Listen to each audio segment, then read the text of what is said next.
أشهد أن عليا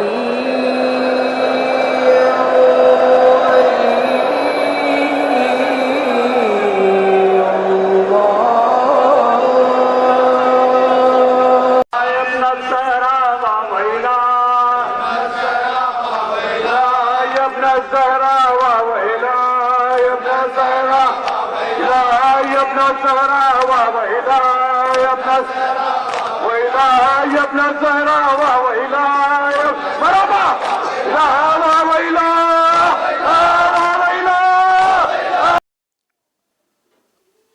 لا حول ولا قوة إلا بالله العلي العظيم.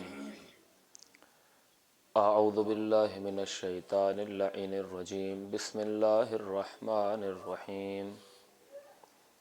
الحمد لله الذي كان موجودا قبل حدوث الأشياء ويبقى بعد فناء الأشياء، واسمه دواء وذكره شفاء وبذكره تطمئن القلوب. ثم الصلاة والسلام على نبيه القرشي المكي الهاشمي مولانا ومولى الثقلين محبوب رب المشرقين والمغربين جد الحسن والحسين أبي القاسم محمد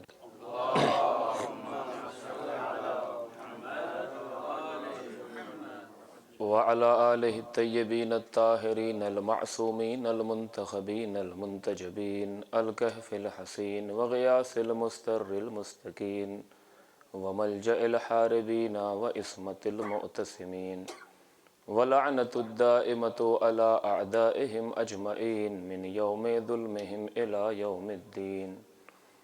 أما بعد، فقد قال الله تعالى في كتابه الكريم وهو أصدق القائلين وقوله الحق. بسم الله الرحمن الرحيم. إنما يريد الله ليذهب عنكم الرجس أهل البيت ويطهركم تطہیرا. صلوات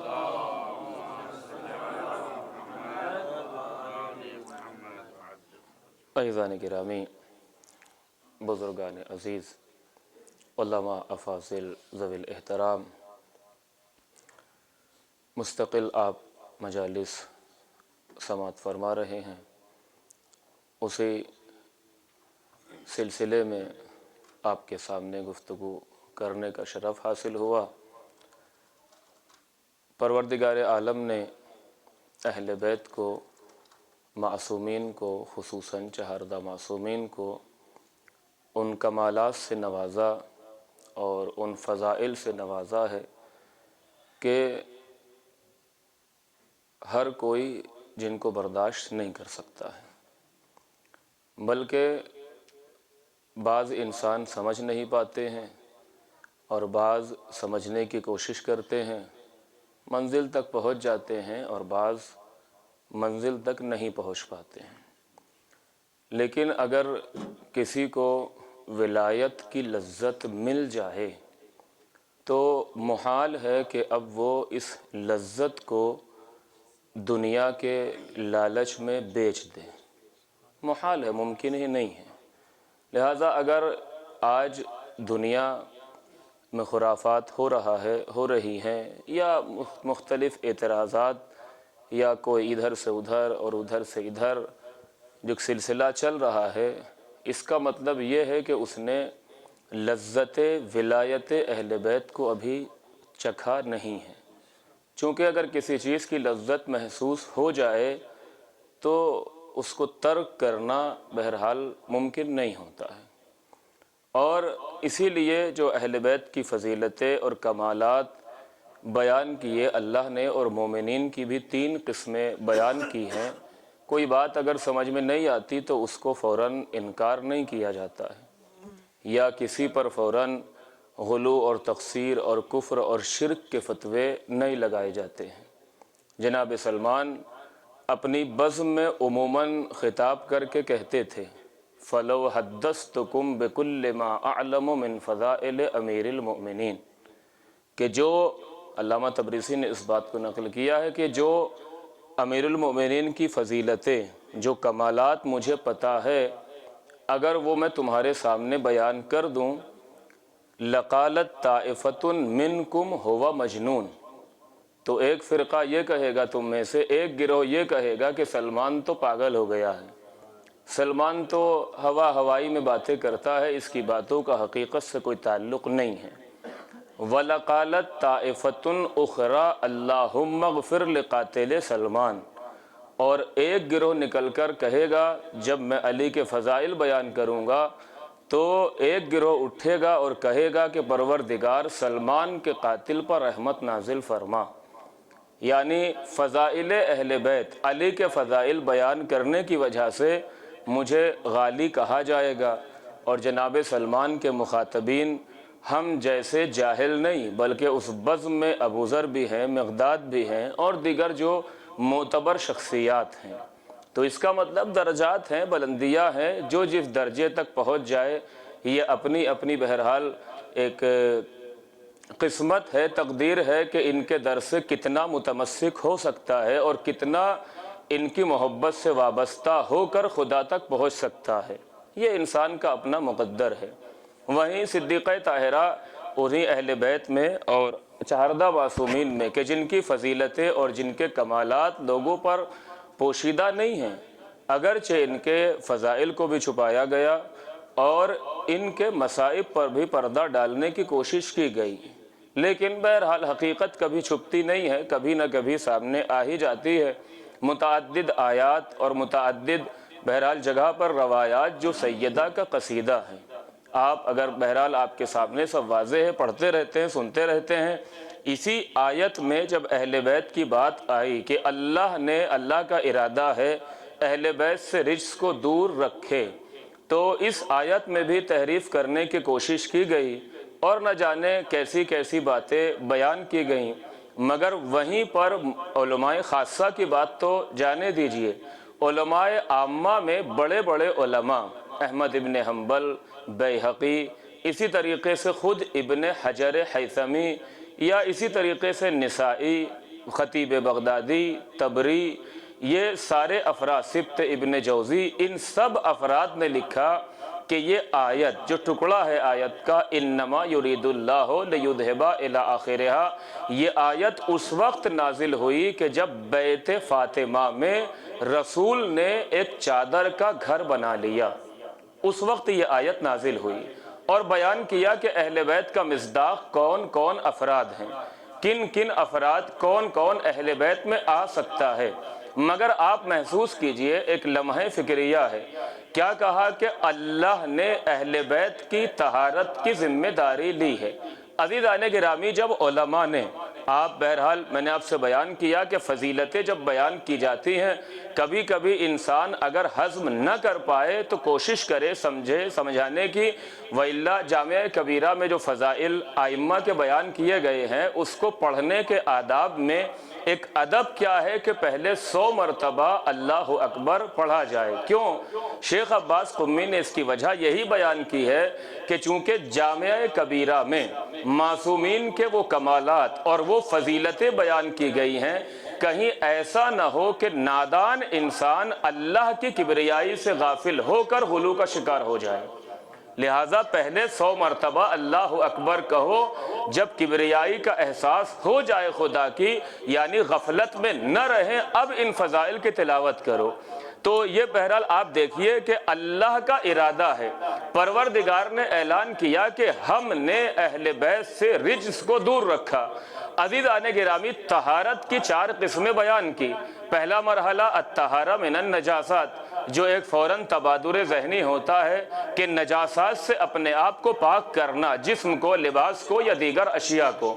دوسرا مرحلہ طہارت من الطہارہ من المعاصی، یعنی اپنے آپ کو گناہوں سے پاک کر لینا۔ ہو سکتا ہے کسی انسان کا جسم ظاہر ہو، پاک ہو، مگر اس کا دل معصیت سے پاک نہ ہو۔ ہو سکتا ہے عزیزان گرامی، اس لیے کہ ضروری نہیں ہے کہ جسم اگر پاک ہے تو دل بھی پاک ہو، اس لیے کہ سب سے بڑی نجاست ہے بغض اہل بیت۔ تو ہو سکتا ہے کسی کی داڑھی لمبی ہو، کسی کے کپڑے صاف ہوں، بالکل سفید جبہ ہو، مگر اس کا دل بغض اہل بیت بیت کی نجاست سے نجس ہو تو عزیزان گرامی کا طہارہ من المعاصی کا، اس کے بعد طہارت القلب، تیسری طہارت کا انسان کا دل پاک ہو عزیزان گرامی کن چیزوں سے؟ بری عادات سے۔ بری عادات کیا ہیں؟ مثال دی، مثل التکبر یا مثل الحسد، مثل البخل یعنی کنجوسی، اسی طریقے سے مثلا حسد، تکبر، ان برائیوں سے انسان کا دل پاک ہو، یہ مرحلہ اور آگے چلا جاتا ہے۔ تو عزیزان گرامی چوتھا مرحلہ طہارت کا الطہارت القلب من الاغیار، یعنی دل خدا اور وہ کہ جن کی محبت کا حکم اللہ نے دیا ہے ان کے علاوہ کسی اور کی محبت دل میں نہ ہو، یعنی اصل محبت کیا ہے؟ معیار خدا اور وہ کہ جن کی محبت کا حکم اللہ نے دیا ہے۔ میں بہرحال کچھ باتیں آپ کے سامنے کرنا چاہتا ہوں۔ جب رسول اللہ معراج پر گئے تو کیا کہا تھا کہ جب آواز رسول اللہ نے سوال کیا کہ اے پروردگار تو کی اپنے بندے سے جب راضی ہوتا ہے تو علامت رضا کیا ہے؟ ما علامت و رضاک، تیرے راضی ہونے کی علامتیں کیا ہیں؟ ہم کیسے پہچانے کہ تو راضی ہے؟ عزیزان گرامی آواز قدرت آئی الزمہ بثلاث خصال، کہ اگر میں کسی بندے سے راضی ہوتا ہوں تو اسے تین چیزوں کا پابند بنا دیتا ہوں۔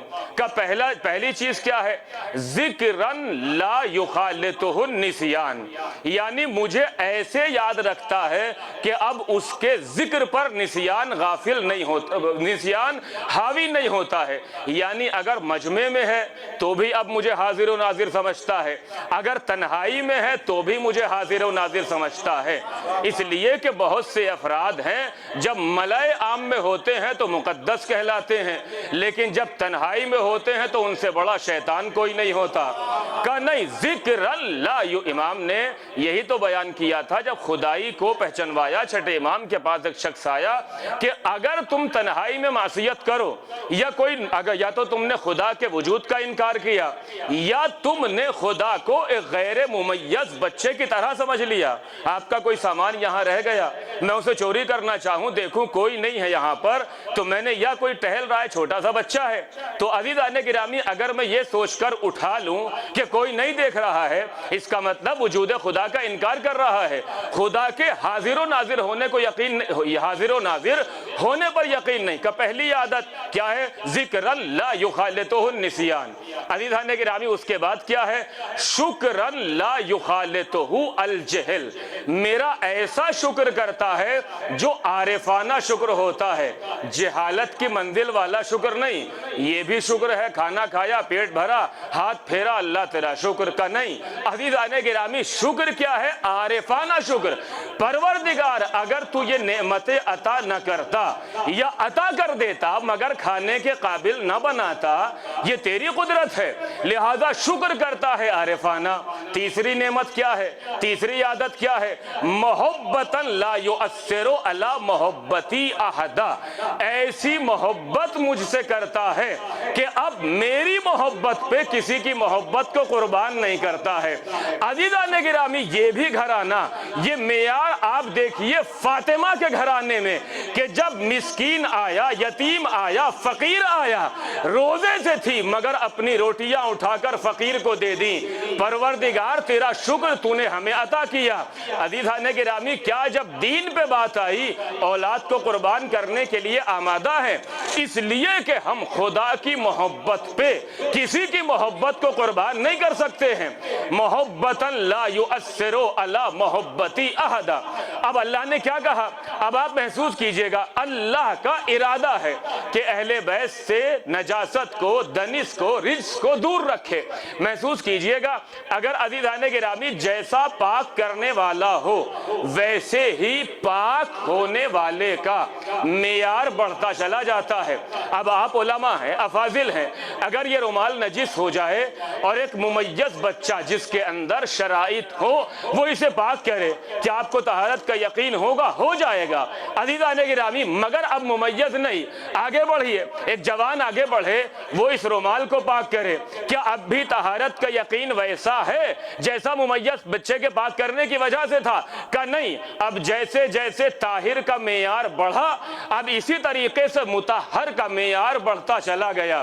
عزیزان گرامی، بزرگ نے پاک کیا، کہ نہیں، اب جیسے کسی بزرگ نے معتبر نے پاک کیا، اب اور طہارت کا معیار بڑھا، کہ آگے بڑھیے، کسی عالم نے پاک کیا، کہ اب بھی طہارت کا یقین، پہلے بھی طہارت کا یقین تھا، مگر جو معیار اب طہارت کا ہے وہ پہلے نہیں تھا، اس لیے کہ پاک کرنے والے کا معیار بڑھتا چلا گیا تو مطہر کا معیار بڑھتا چلا گیا۔ اب عزیزان گرامی، عام انسانوں کی بزم سے نکلیے، کہ کسی مرجع نے پاک کیا، کہ اب اور طہارت کا معیار بڑھا، یہاں سے بھی نکلیے، بزم صحابہ میں آئیے، کسی صحابہ نے طہارت کا اعلان کیا، کہ اور معیار بڑھا۔ عزیزان گرامی، انبیاء کی بزم تک آ گئے، کسی نبی نے طہارت کا اعلان کیا، کہ اب طہارت کے یقین میں شک کی گنجائش نہیں، کہ کسی امام نے پاک کیا، کہ اب طہارت میں شک کی گنجائش نہیں۔ رسول اللہ نے اگر کسی کی طہارت کا اعلان کیا، کہ اب ان سے بڑا پاک و پاکیزہ کوئی نہیں، اس لیے کہ رسول نے ان کی طہارت کا اعلان کیا، یعنی ضابطہ ہے، معیار ہے، جیسے جیسے پاک کرنے والے کا معیار بڑھتا چلا جاتا ہے، ویسے ویسے طہارت کا یقین بڑھتا چلا جاتا ہے۔ عزیزان گرامی، اہل بیت کی طہارت معمولی مسئلہ نہیں ہے، اللہ نے ان کی طہارت کی ذمہ داری کسی مخلوق کے ذمہ نہیں رکھی، بلکہ خود اسے اختیار کیا کہ میں بھی ازلی ہوں، اہل بیت کی طہارت بھی ازلی ہے۔ اس لیے کہ جیسے جیسے پاک کرنے والے کا معیار بڑھے گا، طہارت کا معیار بڑھتا چلا جائے گا۔ تو اب یہ بہرحال آپ کے سامنے ابتدائی باتیں تھی جو آپ بہرحال پڑھتے رہتے، سنتے رہتے، جانتے کہ جیسے جیسے طہارت کا معیار، طاہر کا معیار بڑھا، طہارت کے یقین میں اضافہ ہوتا چلا گیا۔ اب اللہ نے کیا کہا؟ انما یرید اللہ، یعنی عزیزان گرامی، میں نے ابھی جو آپ کے سامنے کہا کہ ارادہ کسی اور کا نہیں بلکہ اللہ کا ارادہ ہے۔ آپ محسوس کیجئے گا کہ یہ ارادے کی انسان کی زندگی میں بڑی اہمیت ہوتی ہے، بڑی اہمیت ہے۔ ارادہ جیسا ہوتا ہے ویسے ہی انسان کی شخصیت پروان چڑھتی ہے، بلکہ جو چیزیں انسان کے ارادے کو کمزور کر دیتی ہیں انہیں عزیزان گرامی اللہ نے یا انہیں حرام کر دیا یا بعض چیزوں کو مکروہ قرار دیا، انہیں ایک حکمت، اس کی علت تامہ نہیں ہے، یعنی حکمتوں میں سے، علل میں سے ایک جزء العلہ کیا ہے؟ چونکہ یہ چیز ارادے کو کمزور کرتی ہے لہذا حرام یا مکروہ کی منزل میں آ گئی۔ عزیزان گرامی، ارادہ جیسا ہوتا ہے ویسے ہی انسان کی شخصیت پروان چڑھتی ہے۔ بڑا دخل ہے انسان کی زندگی میں ارادے کا۔ اگر ارادہ انسان کا کمزور ہو تو چاہے اس کے پاس لشکر ہو، چاہے اس کے پاس طاقت ہو، چاہے اس کے پاس دولت ہو، عزیزان گرامی چاہے اس کے پاس افراد ہو، مگر منزل تک نہیں پہنچ پائے گا۔ لیکن جس کا ارادہ مستحکم ہوتا ہے، اب چاہے دولت نہ ہو، چاہے افراد نہ ہو، چاہے طاقت نہ ہو، چاہے اس کے پاس خاندان نہ ہو، مگر وہ ایک نہ ایک دن منزل تک پہنچ ضرور جائے گا۔ اس لیے کہ عزیزان گرامی ارادہ مستحکم ہے۔ ہم نے تاریخ میں دونوں منظر دیکھے، جہاں ارادہ کمزور تھا جیسے ہی لشکر بھاگا وہ بھی بھاگ گیا، مگر عزیزان گرامی جہاں ارادہ مستحکم تھا، جب رسول نے علم دیا اب وہ میدان میں بڑھتا چلا گیا، پیچھے مڑ کر نہیں دیکھا لشکر آ رہا ہے یا نہیں آ رہا ہے۔ اب اسے کیا مطلب؟ اس لیے کہ ارادے کا استحکام ہے، اب اپنے ارادے پر یقین ہے، ارادہ مسمم ہے، ہمیں کیا مطلب لشکر آئے یا نہ آئے۔ تو کیا کہا؟ یعنی انما یرید اللہ، اللہ کا ارادہ، ارادے کا دخل انسان کی زندگی میں، اسی لیے اللہ نے بڑی اہمیت دی ہے۔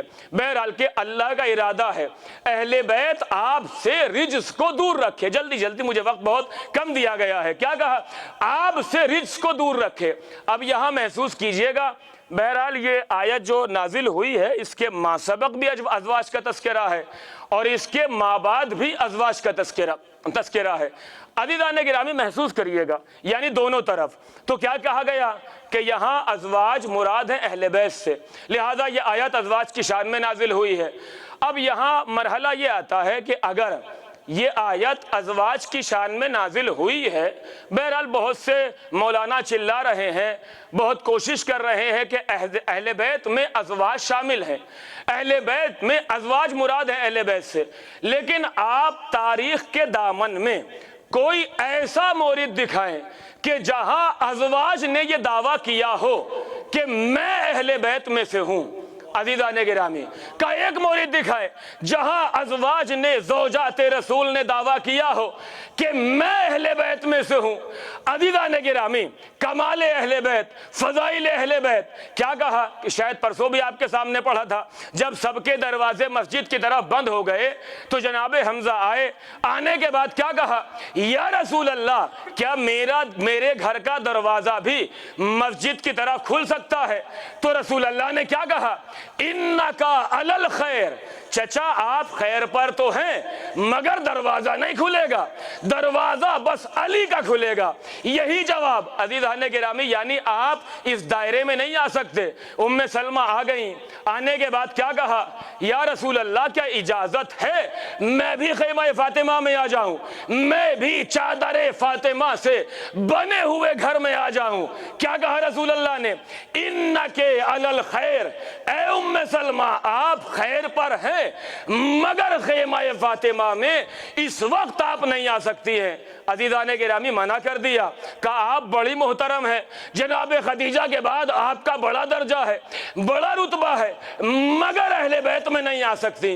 بس ایک یہ دعویٰ ملتا ہے یا ایک یہ گزارش ملتی ہے، التماس ملتی ہے، کیا میں بھی اہل بیت میں آ سکتی ہوں؟ کہا نہیں۔ عزیزان گرامی کسی نے نہیں کہا کہ میں اہل بیت میں سے ہوں، کسی زوجہ نے بھی نہیں کہا۔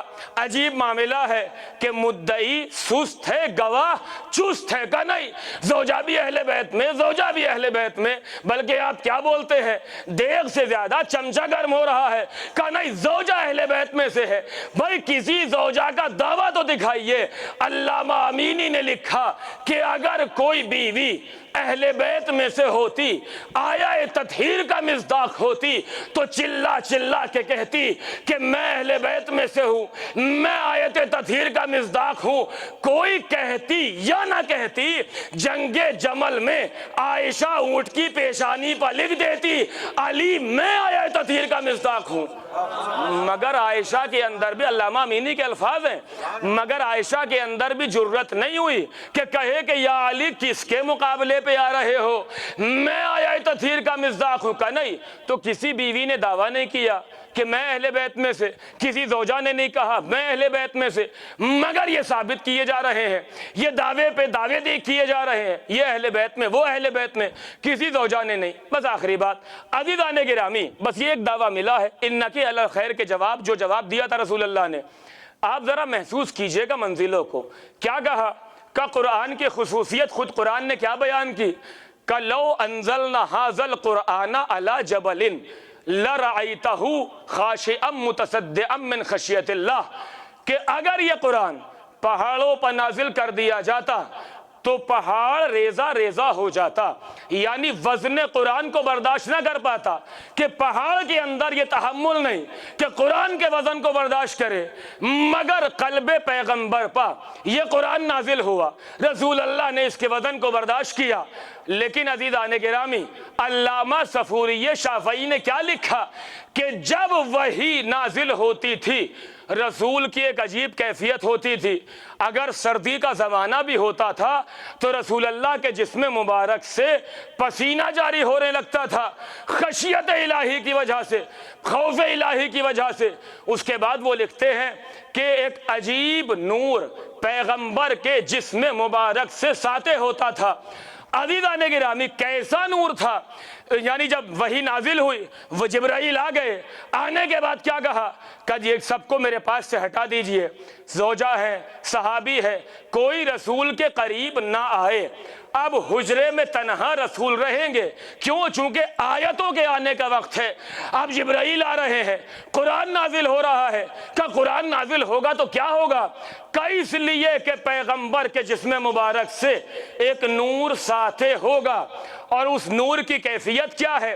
لِأَنَّ الصَّحَابَةَ لَا يَتَحَمَّلُونَ النُّورَ حِينَ الْوَحْيِ، کہ وہی نازل ہوتے وقت جو نور پیغمبر کے جسم مبارک سے ساطع ہو رہا ہے، صحابہ اس کو دیکھ کر برداشت نہیں کر سکتے ہیں۔ صحابہ کے اندر اتنی طاقت نہیں کہ قرآن کے نازل ہوتے وقت یہ اس نور کو برداشت کرے جو نور جسم رسالت سے چھن چھن کے نکل رہا ہے۔ عزیزان گرامی، یہ منزلیں ہیں، بلکہ آگے جملہ لکھا کہ لو نظروا الیہ لعمیت ابصارہم، کہ اگر وہی نازل ہوتے وقت یہ دیکھ بھی لیتے رسول کی طرف تو اندھے ہو جاتے، یعنی بصیرت تو جا چکی تھی، بصارت کے بھی اندھے ہو جاتے۔ لہٰذا ان کے اندر اتنی طاقت نہیں کہ یہ قرآن کے نازل ہوتے وقت رسول کے قریب آ جائیں، بلکہ رسول ان کی خاطر انہیں اپنے سے دور کر دے رہے ہیں۔ بس عزیزان گرامی، میں علامہ صفوری شافعی سے کہنا چاہتا ہوں، مسلمانوں کو سمجھا دیجئے، صحابہ ازواج اور اہل بیت میں یہی فرق ہے کہ جب وحی نازل ہوتی ہے ازواج اور صحابہ کو اپنے سے دور ہٹا دیتے ہیں، مگر اہل بیت کو چادر میں سمیٹ لیتے ہیں۔ حسن تم بھی آ جاؤ، فاطمہ تم بھی آ جاؤ، حسین تم بھی آ جاؤ۔ ایک صلوات پڑھیں گے محمد و آل محمد پر۔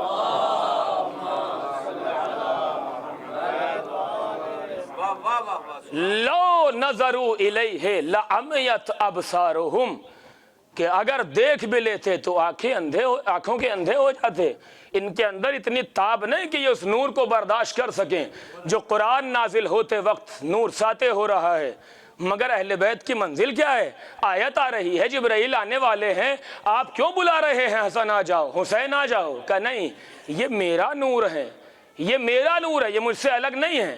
اور یہاں پہ بڑی خوبصورت بات، آپ حدیث قصہ مستقل پڑھتے رہتے ہیں، بیت نبی اور ہے، بیت نبوت اور ہے، دونوں میں فرق ہے، بیت نبی اور بیت نبوت میں۔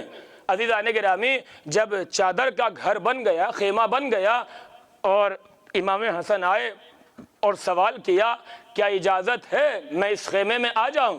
تو رسول اللہ نے جواب کیا دیا تھا؟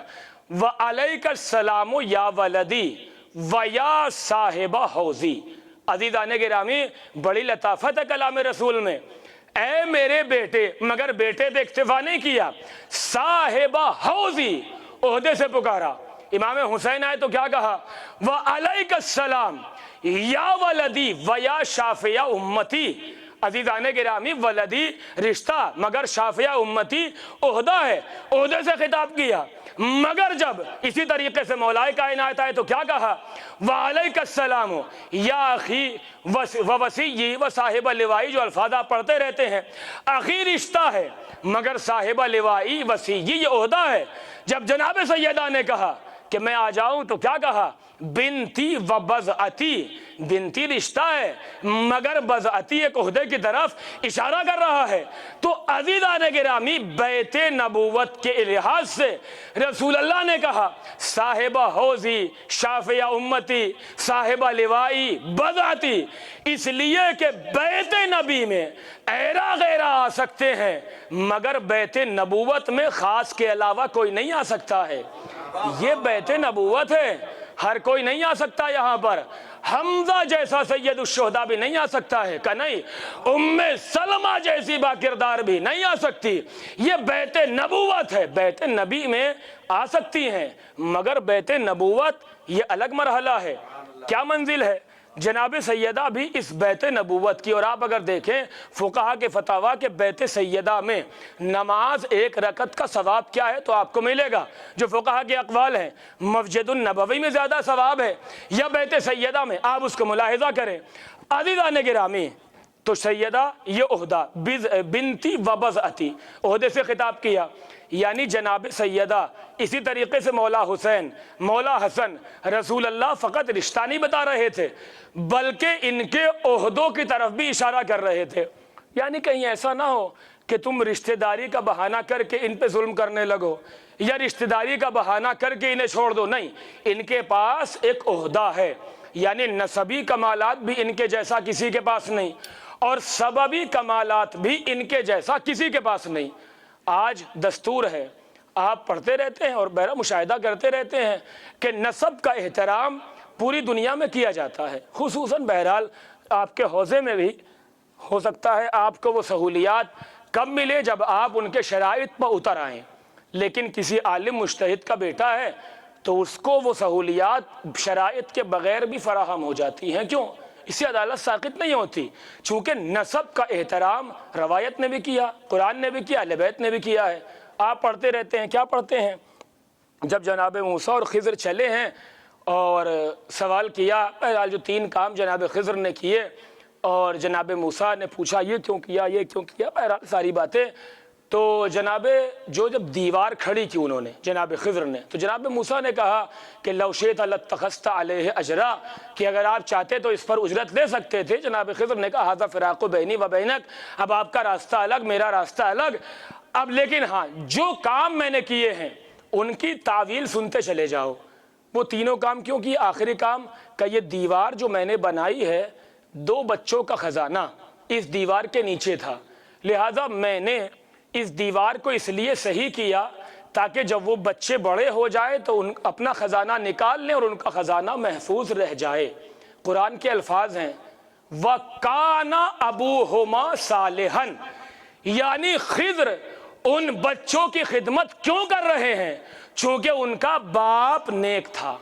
عزیزان گرامی، بچے کیا تھے، کیا بنیں گے آگے چل کر نہیں پتا، ابوہما صالحن، ان کا باپ نیک تھا، لہٰذا اللہ نے علی اختلاف الاقوال اپنے ایک نیک بندے سے یا نبی سے ان بچوں کی خدمت کرائی، کہ اس لیے کہ باپ نیک ہے، یعنی نسب کا احترام کیا جاتا ہے بعض خصوصیات کو مد نظر رکھتے ہوئے۔ مجھے نہیں معلوم کیا امت مسلمہ نے وفات پیغمبر کے بعد قرآن پڑھنا چھوڑ دیا تھا؟ کیا اس آیت کو نہیں پڑھ رہے تھے؟ قرآن کا یہ سورہ نہیں پڑھ رہے تھے کہ رسول کی بیٹی سے افضل نسب کسی کے پاس نہیں ہے، کہ وہ بیٹی اتنا مجبور ہو گئی، یہ ملعون دروازے پر آتا ہے اور آنے کے بعد کہتا ہے اخرجی علین وَإِلَّا لَأُحْرِقَنَّ الْبَابَ وَمَنْ فِيهَا۔ عزادارو، آج تیسری روایت اس کا دن ختم ہو رہا ہے کہ علی کو گھر سے باہر نکالو وَإِلَّا میں دروازے میں آگ لگا دوں گا۔ عزادارو، فقط دروازے کو نہیں، کیا کہا؟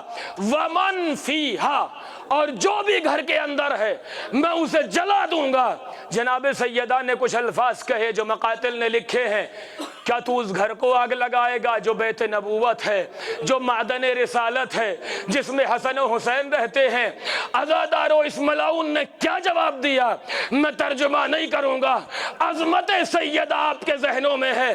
یہ ملعون کہتا ہے دائی ان کے یا فاطمہ حمقات النساء، اجرکم اللہ اجرکم اللہ زہرا، یہ جرت کر رہا ہے صدیقہ طاہرہ کے باب میں، حمقات النساء، ارے فاطمہ کیا باتیں کر رہی ہو، میں اس گھر میں آگ لگا دوں گا۔ عزادارو، قیامت کی منزل ہے، بڑا عجیب مرحلہ ہے۔ کل میں نے آپ کے سامنے ایک روایت پڑھی، ایک چھوٹا سا قصہ پڑھا۔ جب غلام ترکی امام حسین کے دربار میں پہنچا اور جانے کے بعد سوال کرتا ہے مولا میرے پاس کچھ کھانے کو نہیں ہے، مجھے آپ کچھ عطا کر دیجئے۔ بہرحال کوئی جواب نہیں آتا، یہ اچانک سو گیا۔ اب جو اس کو نیند آئی تو اس نے کیا دیکھا، ایک نقاب پوش بی بی ہے جو اس کے سامنے کھڑی ہوئی ہے اور کہتی ہے تو حسین سے مانگ رہا تھا، لے میں تجھے عطا کرنے کے لیے آئی ہوں۔ عزادارو، یہ کہتا ہے بی بی اگر مجھے کسی اور سے مانگنا ہوتا تو نہ جانے کتنے افراد دنیا میں ہے، مگر مجھے حسین سے چاہیے۔ معظمہ نے جواب دیا ارے میں کوئی اور نہیں، حسین کی ماں فاطمہ۔ اجرکم اللہ۔ عزادارو، یہ غلام ترکی کہتا ہے بی بی میں نے تو مصائب میں یہ سنا ہے کہ آپ 18 سال کی عمر میں دنیا سے رخصت ہو گئی تھی، یہ آپ کی کمر خمیدہ کیوں ہے؟ فاطمہ نے جواب دیا الم تعلم انہم کسروا ذلی، ارے کیا تو نے یہ نہیں سنا کہ انہوں نے میرا پہلو شکستہ کر دیا۔ اجرکم اللہ اجرکم اللہ زہرا۔ عزادارو، الم تعلم انہم کسروا ذلی، کیا تو نے یہ نہیں سنا کہ انہوں نے میرا پہلو شکستہ کر دیا؟ عزادارو، قیامت کی منزلیں ہیں جناب مولا کائنات جب جناب بہرحال دن گزرتے گئے، ایک منزل وہ آتی ہے کہ جناب سیدہ نے اپنے بچوں کو اپنے ہاتھوں سے کھانا کھلایا، آمادہ کیا، مسجد کی طرف بھیج دیا، اور کیا کہا اسماء یا فضہ کہ دیکھو جب تک میری تسبیح و تحلیل کی آوازیں آتی رہے تو مجھے سمجھنا میں زندہ ہوں، لیکن جب یہ آوازیں بند ہو جائیں تو سمجھنا فاطمہ اس دنیا سے رخصت ہو گئی۔ عزادارو کیا ہوا؟ اب اچانک بچے گھر میں آئے تو کیا دیکھا؟ اماں کہاں ہے؟ کہا اماں حجرے میں ہے، بچوں آپ کھانا کھا لو۔ عزادارو امام حسن و حسین نے کہا کیا آپ نے دیکھا ہے ہم نے کبھی ماں کے بغیر کھانا کھایا ہو؟ عزادارو قیامت آ گئی۔ اب جو بچے گھر میں حجرے میں داخل ہوئے تو کیا دیکھا؟ اماں دنیا سے رخصت ہو گئی۔ امام حسن پیروں پہ گر گئے، یا اماں کلمینی، اے اماں آپ کا بیٹا حسن آیا ہے، ہم سے باتیں کریے۔ اجرکم اللہ، اجرکم اللہ زہرا، ہم سے باتیں کریے۔ عزادارو بہرحال اب دونوں بچے، دونوں شہزادے مسجد کی طرف دوڑے۔ اب جیسے ہی مسجد کی طرف دوڑے تو کیا دیکھا؟ مسجد میں صحابہ نے کہا آپ پریشان کیوں ہیں؟ دونوں نے بابا کے عزادارو باہوں میں ہاتھ ڈال دیے، عزادارو بابا کے گلے میں باہیں ڈال دی۔ اے بابا اماں اس دنیا سے رخصت ہو گئی۔ عزادارو فاتح خیبر نے جیسے ہی سنا گھر سے مسجد کتنی دور ہے، مگر مقاتل نے لکھا وقال الارض علی وجہہی، ارے مولا کئی مرتبہ منہ کے بل زمین پہ گرے اور آواز دیتے تھے ارے فاطمہ۔ اجرکم اللہ زہرا، عزادارو گھر میں داخل ہوئے، جناب سیدہ کے عزادارو گھر میں آئے۔ ایک مرتبہ مقاتل نے لکھا ہے کہ عبدالزہرا کعبی جو عراق کا بڑا خطیب ہے، عزادارو اگر آپ مصائب میں محسوس کریں چند مرحلے اہل بیت پہ ایسے آئے ہیں کہ جہاں حیرت کی منزل تھی۔ جناب عباس کربلا میں جب آنکھ میں تیر لگا تو مولا عباس تحیر کی منزل میں تھے۔ عزادارو اسی طریقے سے ایک مرحلہ امام حسین پہ بھی آیا۔ بہرحال ساری منزلیں آپ کے سامنے ہے، مگر عبدالزہرا کعبی کے خواب میں امام حسن آئے۔ آنے کے بعد کہتے ہیں اے عبدالزہرا کعبی تم ہمارے مصائب کیوں نہیں پڑھتے ہو؟ کہتے مولا میں تو پڑھتا ہوں۔ کہا نہیں ہماری ایک مصیبت ضرور پڑھا کرو۔ کہا وہ کون سی مصیبت ہے؟ ارے عبدالزہرا کعبی ایک مصیبت ایسی تھی کہ جب میری ماں جلتے ہوئے دروازے کے نیچے اور میرے بابا کے گلے میں رسی کا پھندا تھا تو بقینا متحیرین، ہم حیرت میں تھے، ارے اماں کی مدد کرے یا بابا کی مدد کرے۔ اجرکم اللہ، اجرکم اللہ زہرا۔ عزادارو بس آخری فقرہ ہے، ہم حیرت میں تھے اپنی اماں کو جلتے ہوئے دروازے سے بچائیں یا اپنے بابا کی مدد کرے۔ عزادارو جناب سیدہ کو مولا کائنات نے اعلان کیا وصیت کے مطابق کہ کل تدفین ہوگی۔ شب کا سناٹا چھایا، مولا کائنات نے غسل و کفن دیا، جنازے کو تیار کیا، بچے آئے، رخصت ہوئے۔ عزادارو جنازہ اٹھا، شب کی تاریکی میں علی نے جنت البقیع میں بہرحال قبر میں سپرد خاک کر دیا۔ بس عزادارو آخری بات ہے، کربلا کی مصیبت لا یوما کیومک یا ابا عبداللہ، عزادارو سپرد خاک کر دیا۔ اب جیسے صبح نمودار ہوئی، خبر ملی کہ فاطمہ کو علی نے شب میں دفن کر دیا ہے، ہم جنازے میں شرکت نہ کر پائے۔ یہ ملعون ثانی عزادارو کہتا ہے ہم نبش قبر کریں گے، ہم فاطمہ کا نماز جنازہ پڑھیں گے۔